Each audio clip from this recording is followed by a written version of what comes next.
ओम शांति। आज 29 सितंबर 2024 के अव्यक्त महावाक्यों का चिंतन है। आज के जो अव्यक्त महावाक्य हैं वो ओरिजिनल डेट है 3 फरवरी 2002 की। आज मीठे बाप दादाजी ने कहा है, लक्ष्य और लक्षण को समान बनाओ और सर्व खजानों में संपन्न बनो। आज मीठे बाप दादा अपने सभी खजानों से संपन्न बच्चों को देख रहे हैं कि मेरे बच्चे सभी खजानों से संपन्न हैं। और जो सदा संपन्न होता है वो हमेशा तृप्त होता है, भरपूर होता है। उसके चेहरे पर एक खुशी होती है जो सदा झलकती रहती है। अब हम आज के समय में देखते हैं, किसी के पास अगर धन अधिक होता है तो उसके चेहरे पे एक अलग रौनक होती है, क्योंकि वो आत्मा धन से भरपूर है। आज के समय में धन को ही सब कुछ मानते हैं ना, लेकिन यहाँ पर बाप दादा बात कर रहे हैं हमारे अविनाशी खजानों की, कि आप बच्चे सब खजानों से भरपूर हो। जो भरपूर होंगे उनके चेहरे से खुशी झलकेगी। सबसे पहला खजाना कौन सा पूछा बाबा ने? ज्ञान का खजाना। कि ज्ञान के खजाने से आप बच्चे इस तमो प्रधान वातावरण में रह रहे हो, इस कलयुगी दुनिया में रह रहे हो जहाँ चारों ओर नेगेटिविटी है, वेस्टेज है। फिर भी आप इस वातावरण में रहते हुए भी कैसे हो? कमल फूल के समान न्यारे हो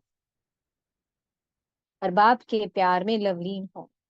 जैसे कमल का फूल होता है ना, कीचड़ में खिलता है, लेकिन कभी भी कीचड़ उसको स्पर्श नहीं करती है, वो सदा उससे ऊपर रहता है। तो ऐसे ही हम सब बच्चे भी इस तमोगुनी वातावरण में रहते हुए भी इससे ऊपर की ओर उठे हुए हैं। इसको कहते हैं जीवन मुक्त अवस्था। तो हम तो इस दुनिया में रहते हुए भी जीवन मुक्त हैं, मुक्त हैं। अब हमें पता है कि चारों ओर वेस्टेज है, नेगेटिविटी है। अब वेस्ट संकल्प आते हैं, नेगेटिविटी भी आती है, लेकिन हमें ज्ञान मिल गया है कि वेस्ट का काम है आना और हमारा काम क्या है? उनसे एकदम न्यारे रहना, उससे डिटैच रहना। वेस्ट का काम है आना, आया है तो चला भी जाएगा। और हम किस में लवलीन हैं? बाप के प्यार में, बाप की याद में। तो बाबा ने पूछा, आप सब बच्चे इस ज्ञान के खजाने से भरपूर हो या कोई कमी है? तो कोई कमी तो नहीं है ना, सब भरपूर है ना ज्ञान के खजाने से। अभी संगम पर ही सब मुक्त और जीवन मुक्त अवस्था में रह रहे हैं। उस पुरानी कलयुगी दुनिया से एकदम ऊपर उठे हुए हैं हम। फिर बाबा ने दूसरा पूछा, योग का खजाना। तो योग के खजाने से क्या प्राप्ति होती है? सर्व शक्तियां प्राप्त होती हैं। तो योग के खजाने के द्वारा सर्व शक्तियां प्राप्त हो गई। बाबा ने पूछा, ये किसी चीज की कमी है? कोई एक शक्ति की कमी है तो काम चल जाएगा? बाबा कहते हैं नहीं, किसी भी शक्ति की कमी नहीं होनी चाहिए। अभी भी समय है आप बच्चों के पास, अभी भी हर एक शक्ति से भरपूर होना है। किसी भी परसेंटेज में कोई कमी नहीं होनी चाहिए, क्योंकि आप बच्चों का लक्ष्य क्या है? बाप समान बनना है, ब्रह्मा बाप समान बनना है और सूर्यवंशी घराने में जाना है। सूर्यवंशी में जाना है या चंद्रवंशी में? जो फुल पास होंगे वो तो सूर्यवंशी में जाएंगे, और जिसकी शक्तियों में कोई कमी रह गई तो वो हाफ पास हुए, वो जाएंगे फिर चंद्रवंशी में। तो बाबा ने पूछा, फिर इंडिया वालों से भी पूछा और डबल फॉरेनर से भी पूछा, कौन जाएगा? सूर्यवंशी ही बनना है ना सबको। तो इसलिए अपने योग बल का खजाना चेक करो। कि हमने योग बल के द्वारा सर्व शक्तियां जमा कर ली हैं या भी कोई कमी है। अगर कोई कमी रह गई किसी भी परसेंटेज में तो 14 कला बन जाएंगे, फिर चंद्रवंशी में जाना ही पड़ेगा, आप चाहो या ना चाहो। तो इसलिए बाप दादा सबका पोता मेल चेक कर रहे थे, सबका रजिस्टर चेक किया कि कितनी शक्तियां जमा की हैं और अभी कितनी कमी है। तो बाबा ने कहा ऐसे नहीं सोचना है कि हाँ बाबा अभी तो समय है हम कर लेंगे, नहीं, अभी ही करना है, बाद में कुछ नहीं हो पाएगा, बाद में तो और भी तमो प्रधानता बढ़ती चली जाएगी, फिर उस समय नहीं कर पाएंगे। अभी का समय बाबा कह रहे हैं कि अभी करो सभी शक्तियों को जमा। तो अपना योग बल का चार्ट बढ़ाओ, 16 कला संपूर्ण बनना है, जैसे ब्रह्मा बाप समान बनना है ना हमें, ब्रह्मा बाप भी तो 16 कला संपूर्ण बने हैं। अब वो सतयुगी फर्स्ट प्रिंस बनने जा रहे हैं ना, तो हम भी तो उनके परिवार में ही तो रहेंगे सब। तो इसलिए बाबा ने कहा जो आपका लक्ष्य है बाप समान बनने का, तो उसे प्रैक्टिकल में लाना है, उन लक्षणों को धारण करना है। अलबेलापन नहीं होना चाहिए कि कर लेंगे हो जाएगा, नहीं, अभी करना है तो बस अभी ही करना है, कभी कभी नहीं, अभी। फिर बाबा ने कहा एक धारणाओं का भी खजाना है, और धारणाओं से क्या प्राप्त होता है, हमें गुणों की प्राप्ति होती है। सर्व गुण आ गए उसमें, खाली गुण नहीं, सर्व गुण। क्योंकि हम क्या बनने जा रहे हैं, सर्वगुण संपन्न, खाली गुणों से संपन्न नहीं बनने जा रहे हैं। तो जो सूर्यवंशी देवी देवता होते हैं वो सर्वगुण संपन्न होते हैं, 16 कला संपूर्ण होते हैं, संपूर्ण निर्विकारी होते हैं। तो सर्वगुणों से संपन्न बनना है, तो इसलिए धारणाओं का खजाना जमा करना है। धारणाओं में एकदम पक्का पक्का रहना है, जो ब्राह्मणों की धारणाएं बाबा ने बनाई हैं उनमें एकदम पक्का रहना है। फिर एक और खजाना बाबा ने कहा सेवाओं का खजाना। तो चाहे आप कोई सी भी सेवा कर रहे हो, चाहे मनसा सेवा कर रहे हो, चाहे वाणी की सेवा कर रहे हो, चाहे कर्मना सेवा कर रहे हो, तो हर सेवा की प्राप्ति क्या होती है, आत्मिक खुशी। आत्मा अंदर से भरपूरता फील करती है, एकदम लाइट रहती है, डबल लाइट स्थिति में रहती है, एकदम चेहरे से खुशी झलकती है कि इन्हें पता नहीं क्या मिल गया है। तभी तो कहते हैं ना, आज के समय में सब कहते हैं कि ब्रह्मा कुमारी जितनी खुश क्यों रहती हैं, अब उन्हें ये नहीं पता ना कि इन्हें मिला क्या है, सर्व खजानों का वो सागर मिल गया है। तो ये खुशी हमें कब मिलती है, जब हम सेवा करते हैं, यथार्थ सेवा। अगर सेवा में कोई ना कोई कमी रह गई तो फिर वो खुशी अनुभव नहीं होती है। खुशी मतलब खिलता हुआ गुलाब, जैसे देखते हैं ना फूलों के बगीचे में, ये गुलाब पूरा खिला हुआ है और अपनी खुशबू बखेर रहा है।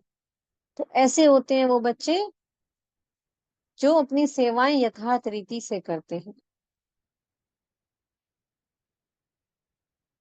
तो खुशी का प्रभाव क्या होगा, जब सेवा की हमने, जो आपकी खुशी होगी उस खुशी का प्रभाव एक तो स्थान पर पड़ेगा, दूसरा जिनके साथ मिलकर के आपने सेवा की, सेवा साथी बने जो हमारे, उन पर वो प्रभाव पड़ेगा। और जिन आत्माओं की आपने सेवा की, चाहे मनसा में की, चाहे वाणी से सेवा की, चाहे कर्मों के कर्मना सेवा की, उन आत्माओं पर आपकी खुशी का प्रभाव पड़ेगा। और जब इतना प्रभाव पड़ेगा सब पर, तो वायुमंडल भी खुश होगा, क्योंकि चारों ओर खुशी की वाइब्रेशंस फैलेंगी सबसे, उस स्थान से भी, आत्माओं से भी, सेवा साथियों से भी। तो जब चारों ओर खुशी का माहौल होगा तो क्या प्राप्त हुआ हमें, चेहरे पर एक अलग चमक होगी, खिला हुआ गुलाब होगा। फिर बाबा ने कही कि अब चारों सब्जेक्ट में तो चलो सब बच्चे के खजाने भरपूर हो गए, एक और खजाना है संबंध संपर्क का। क्योंकि बाबा ने क्या कहा कि अब आप क्या बनने जा रहे हो, आपको सारे विश्व पर राज्य करना है। अब राज्य में संबंध तो होंगे ही ना, खाली अकेले थोड़ी ना हम रहेंगे। इसलिए बाबा ने कहा संबंध संपर्क में जब हम आते हैं तो सब आत्माएं हमसे संतुष्ट हो, तो जब हम आत्माओं को सबको संतुष्ट करते हैं तो उनको क्या मिलती हैं? हमें मिलती हैं दुआएं। कोई समझते हैं कि हाँ बाबा हमें मिल गया, हमारे सब संबंध बाबा से जुड़ गए हैं, अब हमें क्या आवश्यकता है? नहीं, रहना तो हमको उसके साथ ही है ना। जब हम विश्व के राज्य अधिकारी बनेंगे, जब हम सूर्यवंशी में जाएंगे, तो जो भी हमारे संबंध संपर्क में आत्माएं होंगी वो वही होंगी जो हमारे साथ अब है। सारा हमारा ब्राह्मण परिवार ही हमारा बनेगा। तो इसलिए जब भी संबंध संपर्क में आए तो सबको संतुष्ट करना है। फिर दुआएं मिलती हैं, और दुआएं मिलती हैं तो आत्मा हमेशा डबल लाइट स्थिति में रहती है, हमेशा उड़ती हुई कला में रहती है, हमेशा हल्कापन रहेगा, क्योंकि हमने आत्माओं को संतुष्ट किया, उनकी दुआएं ली। और दुआएं लेने का तरीका है उनको दुआएं देना, सबके लिए पॉजिटिव सोचना, सब में विशेषताएं देखना, सबको गुणमूर्त देखना। तो जब हम सब में विशेषताएं देखते हैं तो हमसे एक पॉजिटिव वाइब्रेशंस फैलती हैं जो उन आत्माओं को रिसीव होती हैं। आत्माएं सुख शांति का अनुभव करती हैं, संतुष्टता का अनुभव करती हैं। फिर उनके दिल से जो दुआएं निकलती हैं वो हमें प्राप्त होती है। और फिर हमारी स्थिति कैसी रहती है? डबल लाइट फरिश्तों की तरह उड़ते हुए रहते हैं। इसलिए बाबा ने कहा अभी भी सब चेक करो। बाबा ने सभी खजाने बता दिए हैं, किसी खजाने में कमी तो नहीं है ना, क्योंकि अभी भी समय है, टू लेट का बोर्ड नहीं लगा है। अगर किसी भी खजाने में कोई कमी है तो उस खजाने से सबको भरपूर होना है। बाप दादा का बच्चों से बहुत प्यार है। बाप दादा की हमेशा यही इच्छा रहती है कि मेरे सभी बच्चे आगे जाएं, कोई भी बच्चा पीछे ना रह जाए। बाप दादा चाहें तो सिर्फ सूर्यवंशी ही घराना बनाए, सभी सतयुग में आए, कोई सेमी स्वर्ग में भी ना आए। बाप दादा तो यही चाहते हैं सब बच्चे नंबर वन पर आए। लेकिन बाबा ने क्या कहा कि बच्चे जब चलते रहते हैं तो चलते चलते देह अभिमान आ जाता है कि मैं ये हूँ, मैं ये हूँ, मेरे में ये गुण है, मेरे में ये विशेषताएं हैं। स्थूल अभिमान तो होता ही है खराब, क्योंकि सूक्ष्म अभिमान तो उससे भी ज्यादा खराब होता है, क्योंकि कई बार हमें पहचान नहीं हो पाती है कि हमें कहाँ पर सूक्ष्म में अभिमान आ गया, अपनी विशेषताओं का, अपने गुणों का अभिमान आ जाता है। तो मैं कौन? बाबा ने कहा कितनी बार यूज करते हो मैं शब्द को, मैंने ये किया, मैं ये हूँ, मैं ये हूँ। मैं कौन हूँ? मैं आत्मा हूँ। मुझ आत्मा ने इस शरीर का आधार लिया है। मैं आत्मा निराकारी हूँ। तो बाबा ने कहा जब आप बार बार अपने इस निराकारी स्वरूप को याद करोगे तो निर्विकारी बन जाओगे, निरअहकारी बन जाओगे। फिर कोई भी कमी नहीं होगी, देह अभिमान आएगा ही नहीं, क्योंकि निर्विकारी स्थिति बन जाएगी आपकी। तो इसलिए बार बार अपने निराकारी स्वरूप को याद करना है, अपनी निराकारी स्थिति में स्थित करना है कि मैं आत्मा हूँ, इस देह भान से न्यारी। मुझ आत्मा ने इस देह का आधार लिया है। मैं आत्मा ही चैतन्य शक्ति हूँ, मैं आत्मा ही मालिक हूँ। तो अपने आप को बार बार जब हम निराकारी स्थिति में स्थित करते हैं तो बाबा हमें ऑटोमेटिकली याद आते हैं, क्योंकि सत्य है, निराकारी स्थिति हमारी सत्य है, और सत्य सत्य को ही खींचता है। और मैं आत्मा संतान हूँ परम पिता की।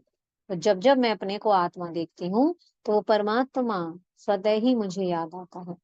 तो इसलिए अपने आप को बार बार निराकारी स्थिति में स्थित करने का अभ्यास करें, और यही निराकारी स्थिति हमें निर्विकारी बनाती है और निरअहकारी बनाती है।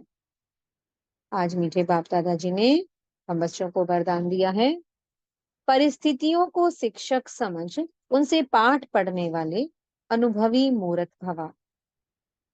बाबा ने कहा हमारी लाइफ में बहुत सारी परिस्थितियां आती हैं, बहुत चैलेंजेस आते हैं, तो वो हमें किस लिए आते हैं? हमें कुछ पढ़ाने के लिए आते हैं, हमें कुछ सिखाने के लिए आते हैं। तो इन परिस्थितियों से हमें घबराना नहीं है कि ऐसा क्यों हो गया। कई बार शरीर की परेशानी आ सकती है, मन की परेशानी आ सकती है, परिवार में आ सकती है, तो वो हमें कुछ सिखाने के लिए आई है। तो परिस्थितियों को शिक्षक समझो, उससे क्या होगा? आप में सहन शक्ति भी बढ़ेगी और सामना करने की शक्ति भी बढ़ेगी। सब कुछ बाबा को सौंप दो कि मैं ट्रस्टी हूँ, मेरा कुछ है ही नहीं। बाबा कहते हैं जब सब कुछ मुझे सौंप दिया, तो इसलिए जो भी हो रहा है, कोई परेशानी परेशानी आई भी है, कोई पेपर आया भी है, जो हमने सब कुछ बाप के हवाले कर दिया, तो जो हो रहा है वो बहुत ही अच्छा है, और आने वाला तो सबका समय और भी बहुत अच्छा है। तो बाबा कहते हैं ये स्मृति जब रहेगी कि जो हो रहा है बहुत अच्छा हो रहा है, तो आप कैसे रहोगे? सदा निश्चिंत रहोगे। और निश्चिंत स्थिति हमें कैसे बनाती है?